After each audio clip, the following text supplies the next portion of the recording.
días, damos una cordial bienvenida a nuestra audiencia de Uno Libre como tú. Soy Mario Morales, defensor del televidente del Canal 1 y este es el espacio de todos ustedes, nuestros amables televidentes. Desde aquí ustedes tienen voz para ayudarnos a hacer una mejor televisión, a construir un mejor canal, a interpelar a quienes hacen posible nuestra programación. Recuerden que recomendaciones, dudas, inquietudes las pueden escribir a través de la página canal1.com.co o al correo defensor@canal1.com.co. Todas sus sugerencias son bien recibidas. Reiteramos la bienvenida a su casa y a su tribuna. Es en estas pantallas donde se transmiten debates, encuestas, publicidad y noticias que marcan la conversación pública en las campañas electorales.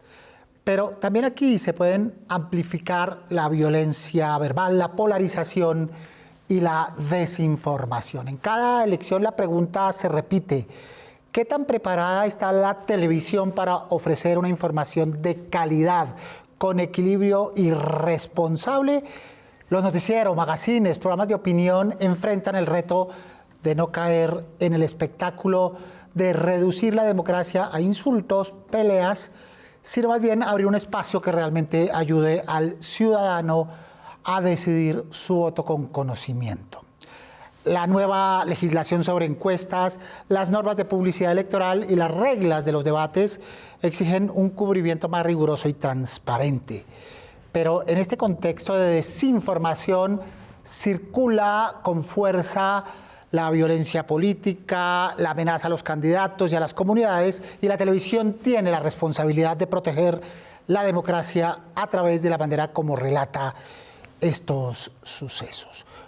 Muy bien, para hablar de este tema que es continuidad de uno que ya hemos venido tratando de manera permanente en este espacio, nos acompañan Alejandra Barrios Cabrera, directora nacional de la MOE. Ha coordinado más de 100 observaciones electorales en Colombia y es profesional en finanzas y relaciones. Alejandra, bienvenida. Pues Mario, muchísimas gracias por la invitación y un placer estar aquí con todos los televidentes. Qué bueno tenerte por estos lados. También está Germán Ortiz Leiva, periodista, docente e investigador en comunicación política y análisis de medios. Integró el primer observatorio de medios en Colombia al terminar el siglo pasado. Germán, bienvenido. Muchas gracias, Mario. Un gusto compartir con Alejandra y pues todo lo que podamos colaborar con ustedes con el mayor gusto. Y también con Jan Basset, que nos acompaña desde la distancia, profesor de ciencia política, académico y analista político y director del Grupo de Estudio de la Democracia, experto en comportamiento electoral. Jan, bienvenido.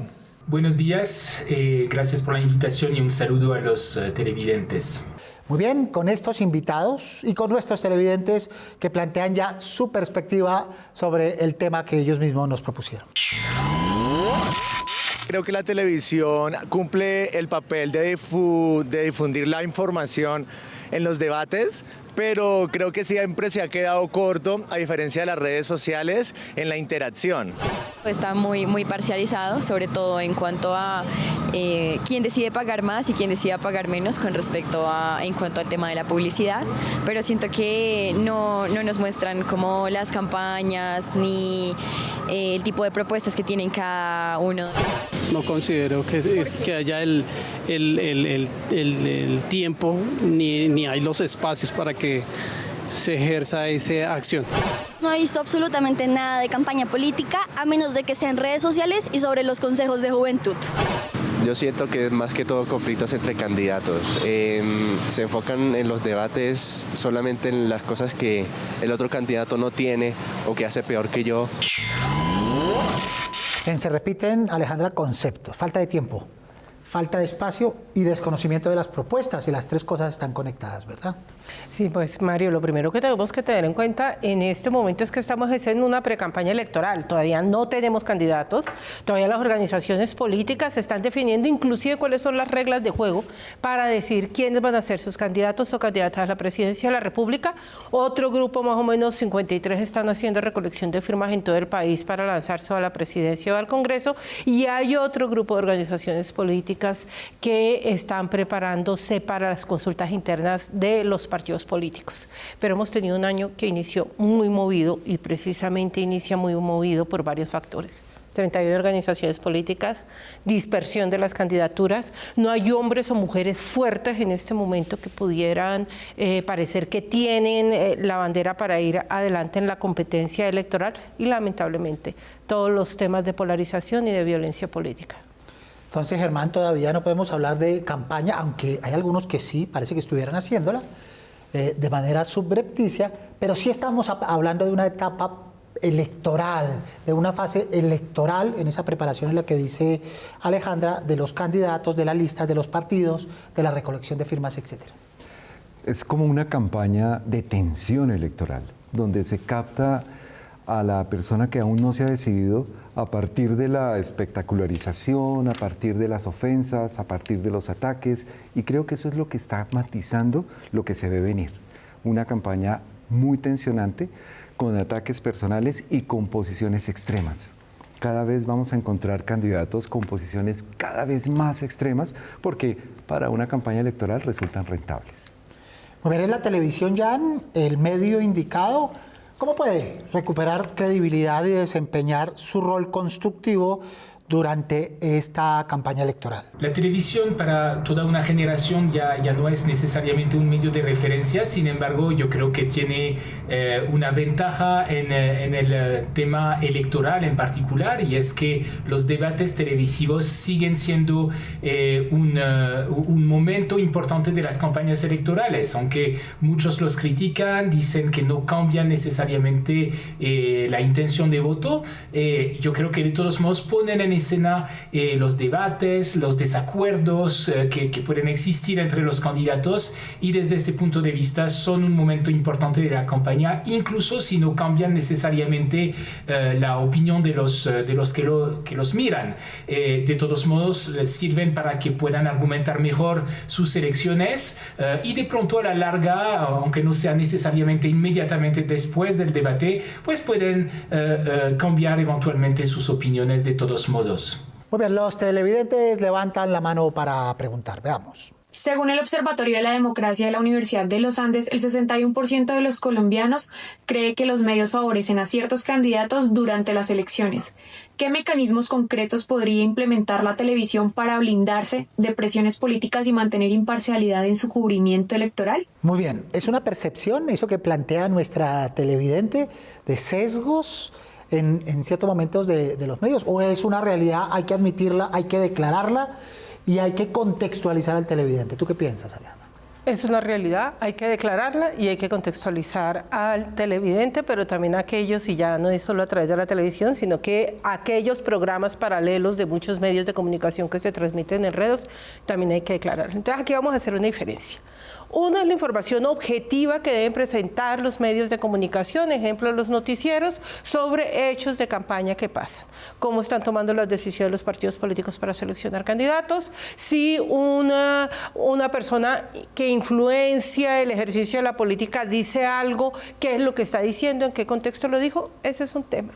Otro tema que además se ha puesto muy de moda y que genera una distorsión en la información de los ciudadanos y de las ciudadanas es los y las opinadoras que al mismo tiempo, después de una noticia, entramos a conversar sobre lo que está pasando en esa noticia y no queda claro para el televidente o para el radio escucha si lo que estamos es ampliando la información de la noticia o lo que estamos dando es nuestra opinión.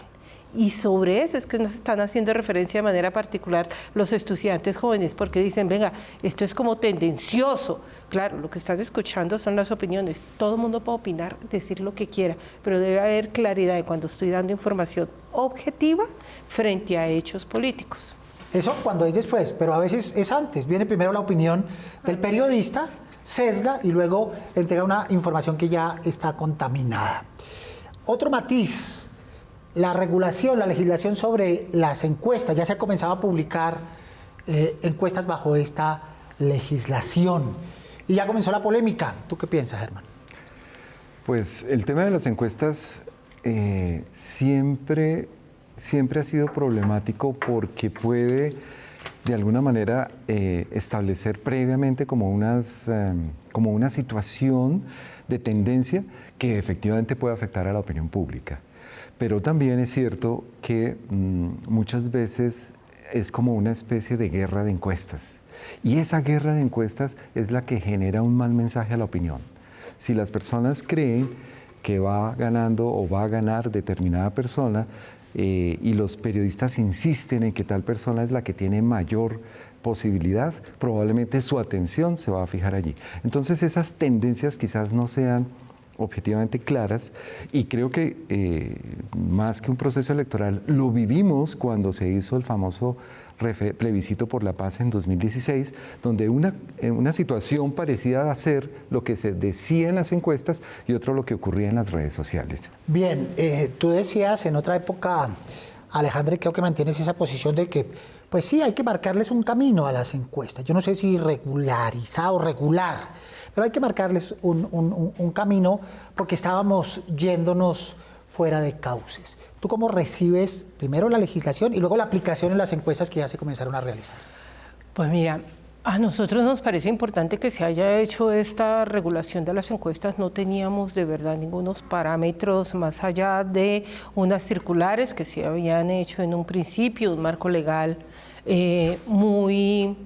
muy poco riguroso, en el que se decía tiene que poner la ficha en cada una de las encuestas, tiene que estar inscrito hasta el Consejo Nacional Electoral, pero entonces teníamos encuestas, discúlpame Mario, pero a ver, telefónicas. Hoy telefónicas. Entonces, 1000 encuestas telefónicas. Muchísimas gracias. Encuestas de garaje. Encuestas que salían de garaje sin mayor responsabilidad.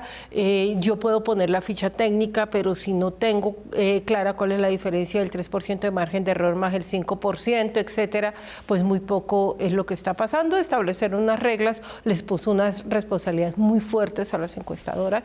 Tengo un gran amigo que es César Caballero, que es el director de Cifras y Conceptos, es absolutamente crítico de la legislación, señala que era importante avanzar en unos aspectos, pero que se extralimitó el marco legal, sobre todo con falta de claridad conceptual. Posiblemente sí faltó una discusión muchísimo más amplia, pero ahorita viene la elección de lo que es el equipo técnico. Ese equipo técnico va a estar conformado por estadísticos de diferentes universidades, van a ser propuestos por las universidades y son los que van a terminar de regular, de definir, de regular y de presentar los alcances de la legislación actual. Y además, obviamente, 3 doritos después de que fue aprobada, pasa a ser demandada. Entonces tenemos que esperar a ver qué es lo que pasa frente a la demanda con la Corte Constitucional, pero se le está poniendo orden y obviamente ya entraron en silencio algunas encuestadoras hasta el 31 de octubre, donde pueden hablar de intención de voto. Con 70 candidatos, también Mario, discúlpame, hablar de intención de voto, con 70, ni siquiera candidatos, ciudadanos y ciudadanas interesadas en la posibilidad quizás tal vez de participar en las elecciones presidenciales del próximo año, tampoco era muy serio que digamos.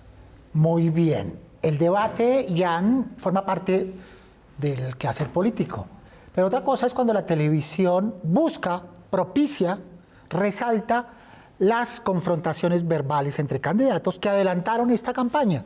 ¿Es noticia esa confrontación verbal en televisión?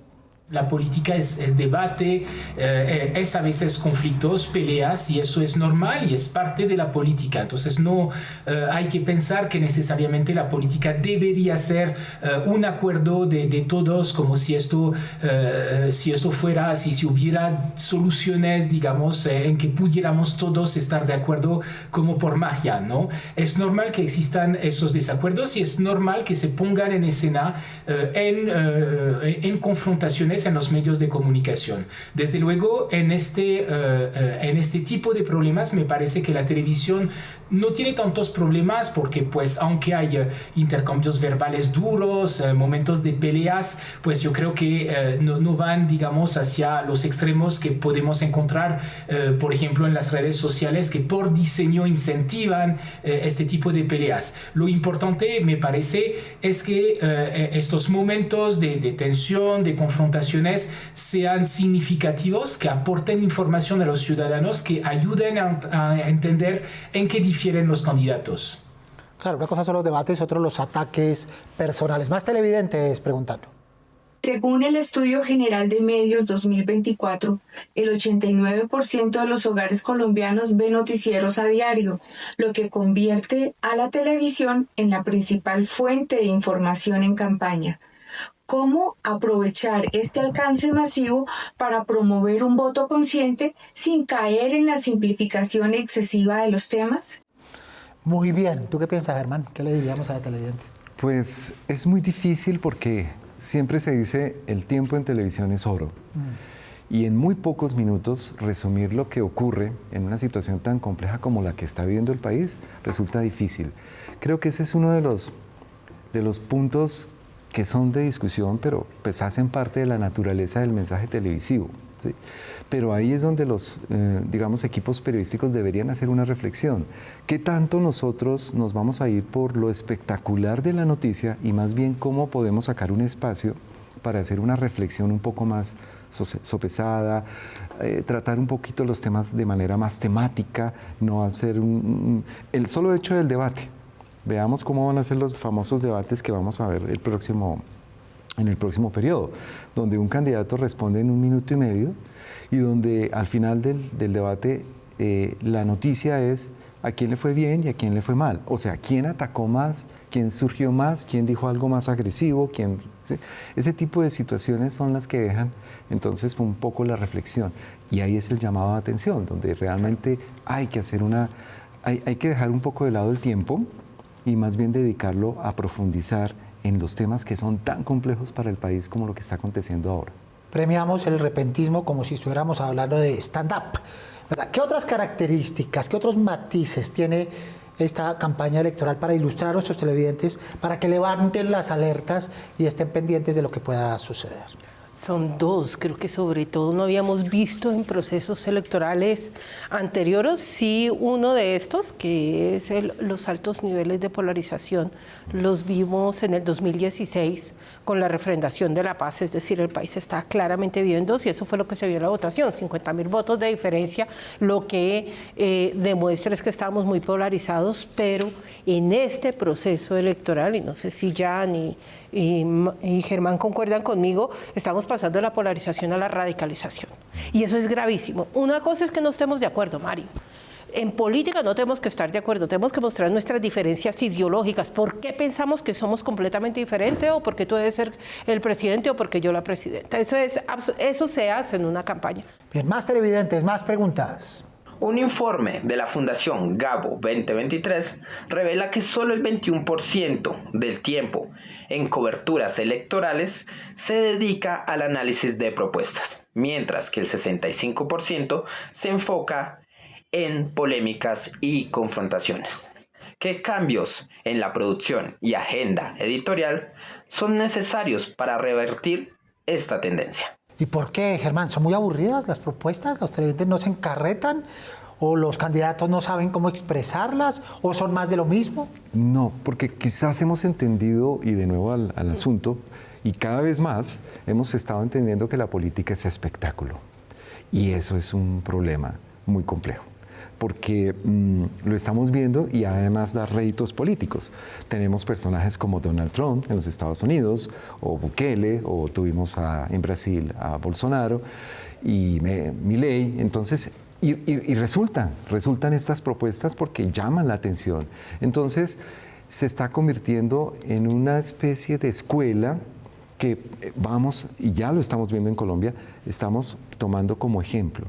Hay que ser agresivos, hay que decir lo peor del adversario, hay que confrontar. No importa si lo que estoy diciendo es posverdad, lo importante es llamar la atención. Y si yo llamo la atención, no importa si hablan bien o mal, pero llame la atención, soy un candidato visible. Y no caer en la trampa, Alejandra, particularmente de estos candidatos que se han convertido como en muñecos inflables, como estos skydancers, ¿no? Que lo que buscan es llamar la atención, los medios llegan, apagan y se desinflan. Y vuelven y se inflan en otro escenario donde los medios caen redonditos en esa espectacularización de la política, Alejandra. En eso tienes absolutamente toda la razón. En este momento, y parte además de lo que se busca controlar en las encuestas, es ¿qué tanto te conocen? Y este es el momento de la respuesta de qué tanto te conocen para ver qué tanto puedes crecer en la campaña electoral. ¿Y eso qué significa? Pues en el que tanto te conocen es donde uno empieza a ver a los candidatos a tirarse en parapente, que eso que tiene que ver con el gobierno nada, o los puedes ver vestidos de 30.000 cosas, o sacando elementos pues de la maleta de las sorpresas para llamar la atención, porque estamos en el periodo de qué tanto me conocen los ciudadanos, qué tanto me reconocen y si aparezco en las encuestas que ya van a poder hacer de candidaturas después del 31 de octubre. Entonces, pues ahorita estamos en el momento del espectáculo y muéstrese para hacer la diferencia con 70 posibles candidaturas que tenemos en el álbum Panini. Aprovechándose de los vulnerables, ahí los campesinos volverán a aparecer al lado de los candidatos, se utilizará nuevamente la fe. Hoy por hoy todos son creyentes, ya no hay candidatos ateos. En fin, esa utilización de paradigmas y esquemas que contaminan la recepción y percepción de nuestros televidentes. Recuerden, los operadores por los que ustedes pueden sintonizar este y los demás programas del Canal 1. Su opinión es muy importante para nosotros. Nos pueden escribir a través del correo defensor@canal1.com.co. Abramos el buzón y veamos algunos de los mensajes que ustedes nos han hecho llegar recientemente con Cristina. Cristina, buenos días. Buenos días, Mario, y buenos días a nuestros televidentes. Nuestro primer correo dice: me preocupa que están anunciando otros programas en el mismo horario de Sin Carreta. Se ha ganado un buen rating y pido que se quede este programa. Nos escribe Blanca Estela Ardila Molina. Muy bien, hay que distinguir la programación del Canal 1 de la programación de estos programas que van por otras plataformas. Por ahora se mantiene en la franja en que se está emitiendo actualmente, Cristina. Continuando con nuestro segundo correo, en el Canal 1 también deberían transmitir programas como Escrito está y Toda Palabra con el pastor Robert Costa y Una Palabra del Corazón de Dios con el pastor Diego García. También programas como ¿Quién tiene la razón? Y series infantiles como Sabu Mafú o Bajo Terra, series juveniles como Herland o Encantador de Perros y transmisiones deportivas como la Liga de Béisbol de Colombia. Nos escribe Diego Armando Becerra Cárdenas. Una de las características de nuestros televidentes es que proponen cosas concretas, lo que quieren ver. Aquí potenciamos su voz, Cristina. Para finalizar con nuestro tercer correo, considero que de no funcionar los programas de opinión a las 8 p.m., los pueden pasar a las 10:30 p.m. y dejar en su lugar Noticentro. Nos escribe Gustavo Quiroga Zafra. Muy en coherencia con el tema del día. Los televidentes quieren información dura, clara, concisa, antes que opinión. Muy bien, agradecemos a nuestros televidentes y a Cristina por reportar nuestros televidentes a través del correo. Muy bien, y hablando de televidentes, veamos en esta fase final de nuestro espacio lo que le proponen a la televisión para lidiar con estas características y estos retos que hemos planteado a lo largo del programa. Deberían tener más en cuenta el tipo de información que transmiten, ya que a veces suelen estar algo sesgados y no por nada se conoce esta era como la era de la desinformación. La recomendación que le daría a los medios de comunicación sería que fueran más imparciales, que traten de evitar las discusiones. Estamos muy polarizados en el país por todo lo que se viene presentando y lo ideal sería que estos debates le dieran claridad al pueblo para saber cómo deberíamos votar. Profundicen, hagan preguntas que realmente los hagan mostrar si saben de lo que están hablando y cuáles son las propuestas, porque nos estamos quedando en puro ruido y no sabemos qué tienen para la salud, qué van a hacer para manejar el presupuesto de la nación. Realmente no tenemos ni idea. Más comunicación, más lenguaje, más que acertemos las cosas nosotros, ¿sí? Hay personas que de edad no entendemos mucho. Me causa curiosidad, Alejandra, que los televidentes llamen la atención sobre este tema, la comunicación, que es lo primero que debe aprender un candidato, porque comunicar es gobernar, pero insisten los televidentes en que no saben hacerlo o por lo menos no se sienten interpelados. Porque a veces la comunicación se está dando y la comunicación política es entre los mismos candidatos. Se están hablando entre ellos o le están hablando al poder, no le están hablando a la ciudadanía. Entonces creo que ahí una de las mejores recomendaciones es avanzar en muchísima pedagogía en los medios de comunicación, es decir, el análisis político acompañado de la explicación de por qué en este momento estamos hablando de este tema y no en otro momento. Entonces eso es lo primero. Lo segundo, indiscutiblemente, todo el tema de veracidad. El fact-checking que hacen los medios tradicionales de comunicación vale oro. Hoy se mueve demasiada información que no sabemos si es verdad, cierta, es mentirosa, medias mentiras, no. Medios tradicionales tienen el sello de calidad de que todo tiene que estar revisado, es información que tienen sus equipos internos que las controlan, que garantizan de que lo que se está diciendo es cierto y finalmente hablaría de pluralismo, ¿no? Poder tener diferentes voces que enriquecen, además del desdiálogo, la diferencia que se presenta en una competencia electoral. Tender puentes, ¿no? Porque en esta época, particularmente en esta época, los sectores políticos se han convertido en clubes, ¿no? Donde se reservan el derecho de admisión, no invitan a los que no quieren, se encierran, hablan con ellos mismos, pero finalmente es como un diálogo de sordos. Sí, facilitar el diálogo es facilitar, más que esas descalificaciones que se está dando, es facilitar la confrontación de ideas, porque en últimas una campaña electoral es eso, mostrar lo diferentes que somos, pero a partir de las ideas. Perfecto. Germán, tus propuestas. Hacer una comunicación más horizontal, es decir, que permita que haya un debate. En Colombia no estamos haciendo debate, estamos haciendo propuestas de una manera absolutamente piramidal. No estamos abriendo las posibilidades, por ejemplo, en cuanto a que las regiones donde hoy estamos viviendo los mayores niveles de violencia y de incertidumbre política puedan participar en estos debates. Ser menos centralistas. Los noticieros en Colombia hacen los debates con los políticos en el centro del país, pero no involucran sectores de la opinión que están en las zonas precisamente más vulnerables. Y hacer permanentes confrontaciones con expertos de los temas que los candidatos dicen que saben y hablan, porque ahí es donde en esa confrontación podemos valorar realmente qué tan veraz y cierto es la propuesta de ese o tal cual candidato. Creo que en ese sentido, dejar un poco esos expertos que trabajan con partidos políticos, algo que sí ocurre muy bien en los Estados Unidos, pero que sabemos que tienen ya una posición y que en Colombia es bastante ambivalente.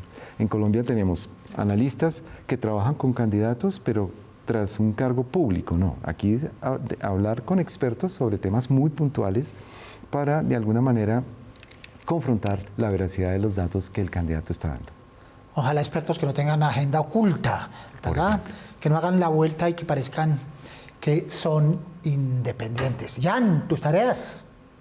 Como les decía, hasta cierto punto la política tiene su dimensión de espectáculo y eso es normal y eso pues lo podemos deplorar, pero pues es un aspecto inevitable y a veces necesario de la política también para involucrar a la gente, para a veces se interesan a través de esto. Lo importante, creo yo, es que eso no se haga en detrimento del fondo, que siempre volvamos a entender cuáles son las posiciones sobre los grandes problemas que son importantes para la sociedad colombiana y el trabajo ahí de los medios de comunicación es quizás volver siempre a mencionar esos problemas y que cuando hay momentos de tensión, de discusiones, de conflictos, pues que esto siempre aterrice a una explicación finalmente que sea útil para los televidentes sobre qué es lo que está en juego y cuáles son las distintas posiciones que se enfrentan. Muy bien, Jan, muchas gracias por estar con nosotros. Muchas gracias, un placer acompañarlos. Jan Basset, académico, analista político, muchas gracias por estar con nosotros. Gracias, Alejandra. No, pues Mario, un placer haber estado aquí con Jan, con Germán y muchísimas gracias por la invitación. Volveremos, ¿no? Seguiremos. Volveremos, como la canción, volveremos. Volveremos, por supuesto que sí. Alejandra Barrios Cabrera, directora nacional de la MOE. Germán, gracias. A ti, Mario, muchas gracias por la invitación y con todo gusto poder aportar. Germán Ortiz Leiva, periodista, docente e investigador. Muchas gracias también a los televidentes que han participado activamente en nuestro espacio. A los demás televidentes del Canal 1, recuerden que tenemos una cita todos los sábados a las 7 en punto de la mañana para hablar de los temas que ustedes nos proponen. Prográmense con nosotros. Mientras pueden escribirnos desde la página web canal1.com.co o al correo defensor@canal1.com.co. Recuerden que inquietudes, dudas, recomendaciones mueven nuestra televisión, porque nosotros somos uno libre como tú. Soy Mario Morales, defensor del televidente del Canal 1. Nos vemos el próximo sábado, Dios mediante. Feliz fin de semana.